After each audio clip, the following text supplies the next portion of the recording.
call on government orders of the day numbers 3 and 4. Health Protection Amendment Bill, Committee Stage. Coroner's Amendment Bill, Committee Stage. I declare the House in committee for consideration of the Health Protection Amendment Bill and the Coroner's Amendment Bill. Mr. Chair. Mr. Speaker.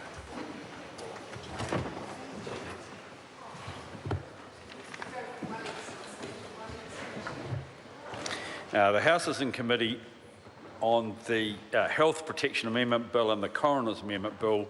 Members, we turn first to the Health Protection Amendment Bill, and the question is that Part 1 stand part.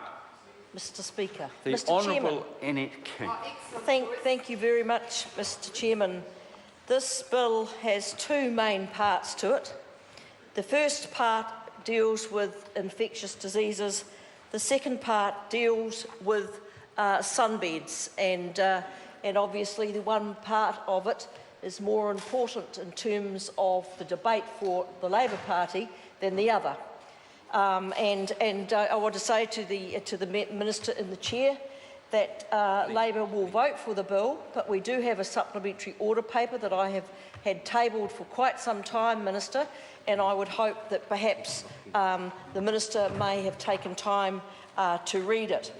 But this bill has been a long time in gestation. In fact, some of the original parts of this bill started when I was Minister of Health 11 long years ago, although you would think when you listen to the current Minister of Health, it was just the other day, because obviously I'm responsible for everything that's ever gone wrong in health. But I have to say that when I was Minister of Health, some of the work that is in this bill came out of the rewrite of the Public Health Act. And so we have seen and had a long wait to get this bill to the stage it is now. It was first introduced into this Parliament on the 31st of July 2014. We reported it back from the Select Committee on the 1st of May 2015, and we had the second reading of the bill on the 27th of May 2015. So it's almost a whole year since we reported this bill back to get since the second reading, before we have got to where we can actually start to debate what it is all about. The first part of this bill, Mr. Speaker, will increase the range of infectious diseases that are notifiable to the Medical Officer of Health without identifying information of patient or diseased person. It'll include HIV infection, gonorrhea infection, acquired immunodeficiency syndrome and syphilis. And it is an update of a bill that was long overdue and very welcomed.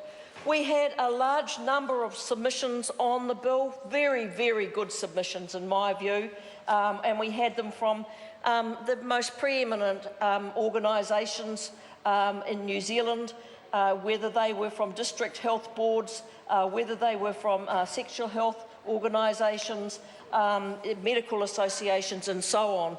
And people took to this bill with seriousness in terms of how we could improve it. And I think I'd like to, at this point, just pay a tribute to Kevin Haig, who I know would like to have been in this debate, because Kevin Haig, because of his experience as a former director of the AIDS Foundation, was very valuable at the debate and discussion of the Select Committee when we looked at part one of this bill. He was able to look at the practical implication as it would deal with patients who would be affected by it. And one of the changes that he recommended in this part of the bill, and one which I want to also give credit to the current Minister of Health about, is that he put forward an appeal mechanism which allowed an appeal to the High Court after a decision by the District Court. Now, the bill didn't have that in it, and the committee discussed it, and we decided that it was a good suggestion to have this additional appeal ability. and it was taken from the committee by our officials, the health officials, taken straight to the Minister of Health, and within a very short time, agreement from the Minister of Health to include that change to Part 1 of the bill. And so, Mr. Speaker, I have to say that I don't believe that would have happened under the previous Minister of Health.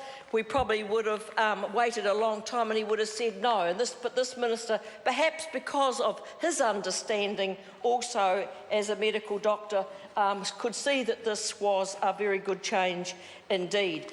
And so, Mr. Speaker, we did make quite a number of amendments to Part, Mr. Speaker. Just a few moments more. We did make a number of amendments to this part of the bill, and the amendments are on the minister's sheet. We have agreed to all those amendments. There is no dispute from the Labor opposition to this part of the bill. We believe that we have brought it back to this House in good form, and I won't go through all the parts of it. I don't think that is necessary. I will save a lot of my discussion for Part 2 of this bill.